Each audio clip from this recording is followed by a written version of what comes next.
Welcome back to That Dad Guy. It's August 17th, 2022, and today we're talking a bit about stamps. And specifically, we're going to talk about the Canada Post Community Foundation. So if you're not sure what that is, it is a charity wing of Canada Post that gives back to communities. And we're going to talk about what organizations they kind of give back to, what charities they look at, how much they've given back to, when it was started, and some of the stamps that have come out as a result of it. So those are the sort of topics I want to talk about today. And it's all based on me going to the post office yesterday. That's kind of how I spearheaded into this. I knew about these stamps, but I got some older ones that showed up at the post office, and the clerk there said, "Hey, we got these old stamps that showed up that came from another post office. Would you be interested in them?" And so we looked at them, and sure enough, I was. So every booklet you buy of these specific stamps, $1 goes off to the charity. So that's how this works. The organization, the Canada Post Community Foundation, was established in 2011. And since that time, up until the stats that I have in 2021, during that first 10 years, they've given out $11 million. And where have they given out the $11 million? Well, they've given it out to 1,000 child and youth focused initiatives, including literacy, language programs, youth outreach services, projects supporting Indigenous youth, gender and sexual diversity programs, arts and recreation projects, special education programs, childhood health programs, and anti-bullying initiatives, and the mentoring program. So that's kind of where it's been, the money's been going. And every year 2 stamps get issued. So I'm going to show you a picture of some of the other stamps, but first I want to show you some of the stamps that I got already. So this booklet was one of the booklets that they had given to them, or not given to them, that ended back up in their post office. So those are the stamps. You can see it's a booklet of 10 with just 2 different images on it. So that was one booklet I got. The next one is when we talk about literacy and reading, we have this booklet. Hopefully it will focus a little bit better on the image there. Put that up as close as I can. There we go. Of one child reading to another under a blanket fort. So there's those. And then we have this stamp here, which shows a few kids in their imagination sitting in a paper boat. So those things. So anytime you see one of these stamps that has the +10 next to it, that means it's for the foundation, and then the $1 per booklet goes to charity. So they're all booklets of 10. I got quite the artwork on them too. So these were the 4 booklets I ended up buying. And the one that you're most famous for this year is this one. This is the newest one that's come out.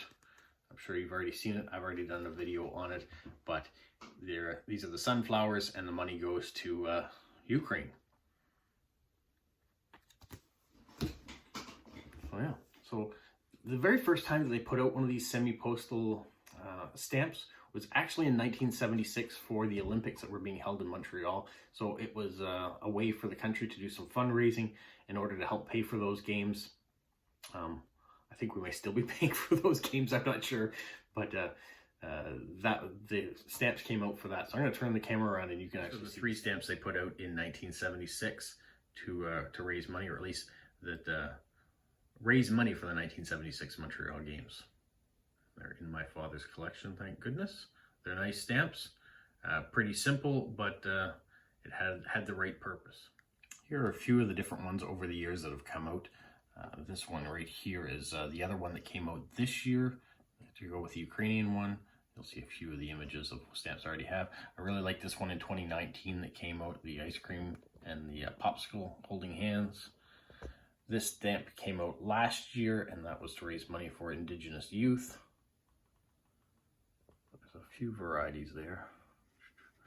See, I'm on my computer, so I'm just scrolling through some of the images of previous stamps. And you certainly can do the same thing if you're curious more about the stamps, you can look up Canada Post Community Foundation, and there's more history in there. I hopefully have given you a good overview of what it does. I'm going to flip the camera around. Well, I think this is a real good organization and a good wing of Canada Post. They say the foundation is kept at arm's length, so if there was a debt or something that the corporation actually had, the charity money would never be touched for that. So money for this not only is raised through this, but we as employees of Canada Post have the option of donating as well. And we get a taxable receipt for it, but off of each paycheck we can donate towards it, and that money will go to good use as well.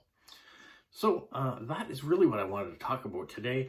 I was surprised that these older stamps showed up, so I'm glad to put those on envelopes as they go out, or on the cards that go out.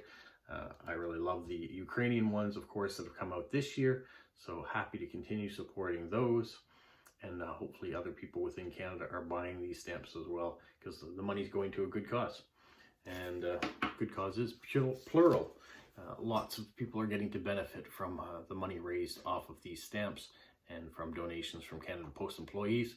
So yeah, we just wanted to shine a light on the Canada Post Community Foundation, and thank the people at my local post office for letting me know that they had some of these older stamps that I could buy, which gave me the idea to create this video.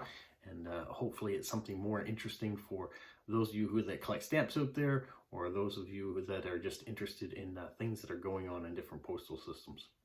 The next thing we gotta do though is find a post-crossing stamp. So I'm not sure. I'm going to start doing some research on it. I know there's a process to it, and it usually takes about 2 to 3 years in order to get a new stamp issued. So maybe there could be some sort of grassroots approach to this to get a post-crossing stamp for Canada. We don't have it yet. We've got a lot of people that do post-crossing, and a lot of cards have been sent out from this country. So it would be really cool to have a post-crossing stamp too. So that might be something else I'm going to look at. Getting involved in the grassroots approach to it. We shall see. I got to do some research to get an idea of where I need to go next, and who we got to talk to get this to happen. So anyways, for now, that's what I got. Have a magical week.